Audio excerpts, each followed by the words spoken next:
India क्या सोच रहा है और दुनिया को इंडिया में लेके आना और कहना।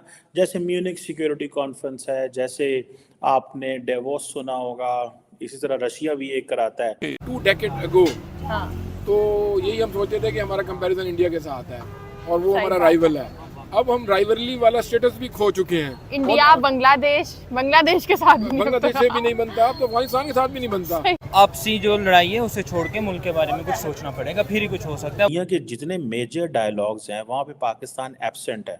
कि मोदी जी ग्लोबल लीडर है या और ना सिर्फ पॉपुलैरिटी टर्म्स में भी अगर आप कोई वैश्विक कॉल करवा लो, राइट, तो भी उसमें सारे लीडर्स में से मतलब P5 कंट्रीज भी पीछे रह जाएगी। टाटा कंपनी इंडिया में नमक से लेकर सॉफ्टवेयर तक हर चीज बना रही है। पाकिस्तान ऐसी कंपनीज को क्यों नहीं बढ़ावा देता, क्यों नहीं ऐसी चीजों को आगे लेके आता? इस साल का जो थीम है वो है Chaturanga, conflict, contest, cooperate, create. Bharat के अंदर एक राइजीना डायलॉग हो रहा है जो कि आज शुरू हुआ है और ये एक एनुअल कॉन्फ्रेंस कही जाती है जियो पॉलिटिक्स और जियो इकोनॉमिक्स पे, जिसका मतलब ये है कि दुनिया के जितने भी चैलेंजेस हैं उनको इंडियन लेंस से दुनिया को बताने की कोशिश करना। इंडिया क्या सोच रहा है और दुनिया को इंडिया में लेके आना और कहना। जैसे म्यूनिक सिक्योरिटी कॉन्फ्रेंस है, जैसे आपने डेवोस सुना होगा, इसी तरह रशिया भी एक कराता है। ये एक ट्रेंड है जो है वो इमर्ज हो गया है।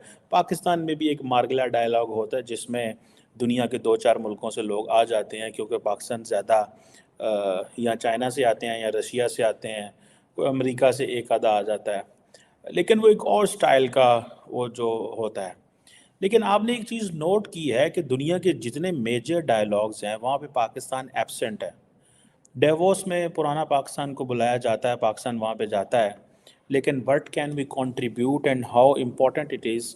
नॉर्मली मेरी नज़र में पाकिस्तान के मीडिया के लोग, हुकूमत के लोग तो अब फॉरेन ट्रिप्स ढूंढ रहे होते हैं कि कब फॉरेन ट्रिप मिले स्टेट स्पॉन्सर्ड, कब फॉरेन ट्रिप मिले बैरून मुल्क और भाग के हम वहाँ पे जाएं और फिर 8-8 10-10 दिन वहाँ पे गुजारें और अपनी इंगेजमेंट्स करें और छुट्टियाँ भी मनाएं और सरकारी खर्चे पे घूम फिर के भी आएँ।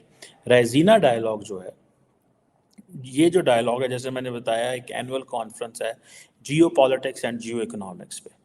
और जो कॉन्फ्रेंस है ये हर साल दिल्ली में होती है, जहाँ पे पूरी दुनिया के politicians, business, media, civil society आते हैं। आई थिंक पिछले साल मेरा ख्याल है इन्होंने बुलाया था, पिछले साल आई थिंक ईयू की जो हेड थी उनको बुलाया था।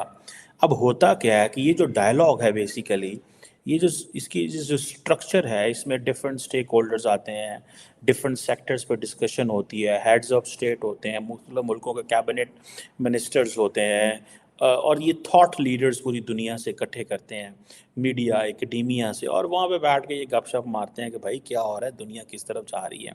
इस साल का जो थीम है वहाँ पे, और मैं पाकिस्तान पे भी आता हूँ कि पाकिस्तान क्यों इस सारी गेम से बाहर है। इस साल 2024 का जो थीम है, ये क्या करते हैं कि ये साल के शुरू में कर लेते हैं, जैसे अभी इन्होंने कर लिया, ठीक है जी।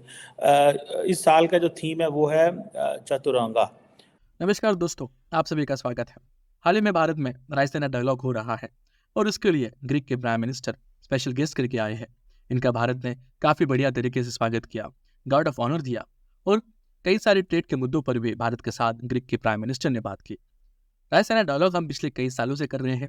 26 जनवरी के बाद इस कार्यक्रम का समारोह होता है और इसी के साथ साथ हर साल कोई ना कोई बड़े देश का प्राइम मिनिस्टर या फिर प्रेसिडेंट इस इवेंट को ऑर्गेनाइज करता है। उस देश के साथ हमारे क्या संबंध है, क्या ट्रेड है और क्या रणनीति है, हम इसके ऊपर डिस्कस करते हैं। इसी के साथ ही अंतर्राष्ट्रीय मुद्दों पर भारत की क्या स्थिति है और भारत अपना पक्ष कैसा रखता है, इसके ऊपर भी बात की जाती है। इस मुद्दे के ऊपर सारे देशों की काफ़ी कड़ी नज़र होती है, क्योंकि भारत का ओपिनियन अब इसके साथ साथ वेस्टर्न देश भी काफ़ी सुनते हैं, देखते हैं और ध्यान रखे हुए होते हैं। पर इन सब की बड़ी मिर्ची लगती है पाकिस्तान को, क्योंकि पाकिस्तान को कभी भी रायसीना डायलॉग के लिए बुलाया नहीं गया है। और हर साल जब बड़े बड़े नेता पाकिस्तान से भारत में आते हैं तो पाकिस्तान जल उठता है कि पाकिस्तान में अब तक कोई मुस्लिम देश के सिवा कोई दूसरा राष्ट्राध्यक्ष कभी नहीं गया है। एक ज़माना था जब पाकिस्तान में यूएस और यूके के डेलीगेट्स भी आया करते थे, प्राइम मिनिस्टर, प्रेसिडेंट भी आते थे, पर वो ज़माना कब का बदल चुका है। जब से एबटाबाद में ओसामा बिन लादेन मिला है तब से वेस्टर्न का रुख पाकिस्तान से काफ़ी अलग हो चुका है।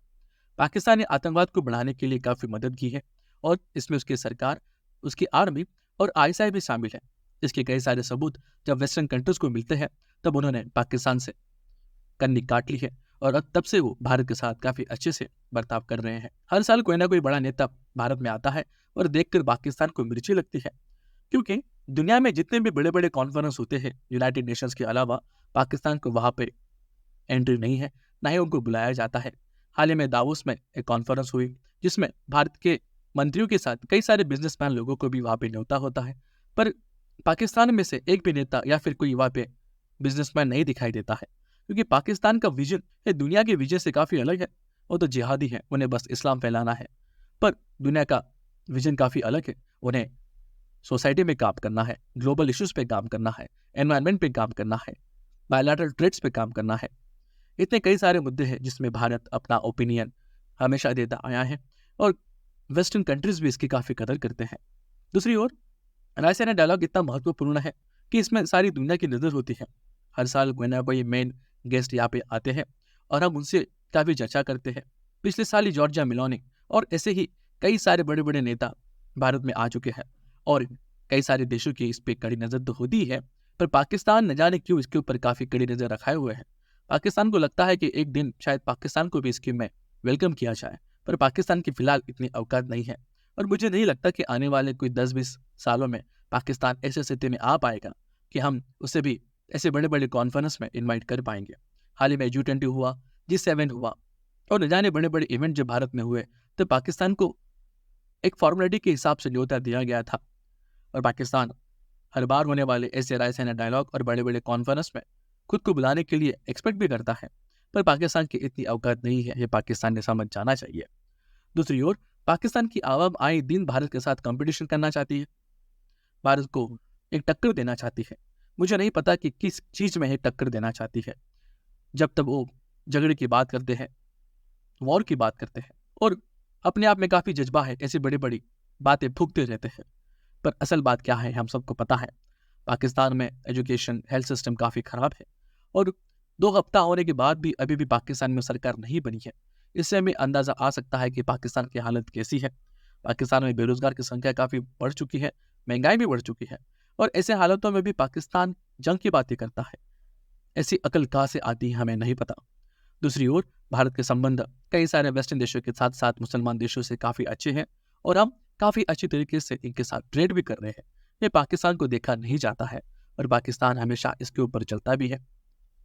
अभी अभी ग्रीक के प्राइम मिनिस्टर ने कहा कि अगर आपको डेमोक्रेसी देखना है तो वह भारत में है, भारत इसका एक जीता जागता सबूत है। यह सुनकर भी पाकिस्तान के कानों से खून आ गया और पाकिस्तान तिलमिला गया है। आइए देखते हैं इस वीडियो में। अगर आपको हमारा वीडियो पसंद आता है तो हमारे चैनल को सब्सक्राइब कीजिए। धन्यवाद। जय हिंद।